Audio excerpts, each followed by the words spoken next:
आज हम chemical composition पढ़ेंगे, ठीक है। क्रोमोसोम की केमिकल कंपोजिशन। कल हमने क्रोमोसोम के बारे में पढ़ा था। क्रोमोसोम के बारे में पढ़ा था। आज उसकी केमिकल कंपोजिशन पढ़ेंगे कि क्रोमोसोम किस चीज का बना हुआ है। ओके, आप देखें केमिकल कंपोजिशन ऑफ क्रोमोसोम, ये हमारा आज का टॉपिक है। Okay, yes sir. अब ये हमारे पास एक क्रोमोसोम है। अब इस क्रोमोसोम को हम माइक्रोस्कोप की मदद से मैग्नीफाई करेंगे, ओके, जूम आउट करेंगे। जब क्रोमोसोम को माइक्रोस्कोप की मदद से जूम आउट करेंगे तो हमें ये स्ट्रक्चर नजर आएगा। ये क्या है? Super coiling with in the chromosome, ठीक है। और जब इस सुपर कोइल को मजीद हम मैग्नीफाई करेंगे तो हमें ये मजीद कोइलिंग नजर आएगी। इसे क्रोमेटिन भी कहते हैं, क्रोमेटिन नेटवर्क, क्रोमेटिन, हाँ, ये क्रोमेटिन नेटवर्क हमें नजर आएगा, ठीक है।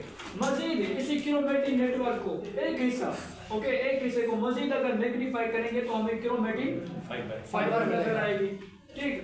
अब क्रोमेटिन फाइबर को मजीद अगर मैग्नीफाई किया जाए तो हमें इस तरह का स्ट्रक्चर नजर आएगा। अब क्या है इस तरह का स्ट्रक्चर?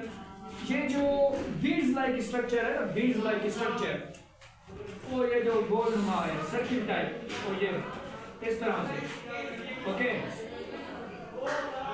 ये इस तरह से। और इसके ऊपर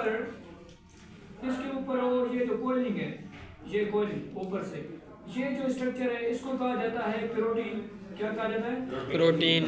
हाँ, ये प्रोटीन है। प्रोटीन के ऊपर जो कोइलअप है वो है डीएनए। क्या? डीएनए। हाँ, ये डीएनए है।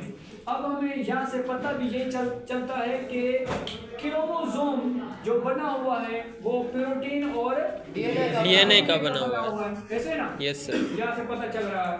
और मैंने यहाँ पर लिखा भी है कि chromosome is composed of DNA and histone protein, okay. अब डीएनए जो है वो हमारे टेक्स्ट बुक के हिसाब से 40% है, और जो प्रोटीन है, हिस्टोन प्रोटीन है, वो कितना है? 60%। ठीक है। अब इस पूरे क्रोमोसोम में जो हिस्टोन प्रोटीन है और हमारे पास ये डीएनए है, हिस्टोन प्रोटीन 60% और डीएनए 40%, ओके। अब देखिए ये मजीद अगर चलता जाए तो हमें डबल हेलिक्स स्ट्रक्चर नजर आ रहा है। ये डबल हेलिक्स स्ट्रक्चर किसका है? डीएनए का। ओके, तो ये जो डीएनए और हिस्टोन प्रोटीन है इसके कलेक्शन को हम न्यूक्लियोसोम कहते हैं, ठीक है, न्यूक्लियोसोम, ओके। न्यूक्लियोसोम यानी collection of protein, histone protein and DNA, ठीक। अब देखें जो डीएनए है, मजीद अगर हम डीएनए के बारे में पढ़ें तो DNA is composed of nucleotides. DNA जो बना हुआ है वो मजीद न्यूक्लियोटाइड का बना हुआ है, ठीक है। न्यूक्लियोटाइड एक छोटे छोटे यूनिट हैं जो एक लॉन्ग स्ट्रक्चर, लॉन्ग थ्रेड या स्ट्रिंग बनाते हैं डीएनए का। अब मजीद जो न्यूक्लियोटाइड है वो मजीद दूसरे यूनिट्स का बना हुआ है, ठीक। तो न्यूक्लियोटाइड इज कंपोज्ड ऑफ, ये क्या है हमारे पास? फॉस्फेट, H3PO4 फॉस्फेट है, और ये C5H10O4 ये हमारे पास शुगर है। कौन सा sugar? Deoxyribose sugar, deoxy, D means not, oxy means oxygen, यानी इसमें एक ऑक्सीजन कम है। आरएनए में आपको C5H10O5 मिलेगा, यानी वहां पर ऑक्सीजन 5 होंगे आरएनए के केस में, और डीएनए के केस में यहाँ पर ऑक्सीजन 4 मिलेंगे। आरएनए के केस में ऑक्सीजन 5 मिलेंगे और डीएनए के केस में 4 मिलेंगे। क्यों? आप नहीं आप कैरी करें, ओके।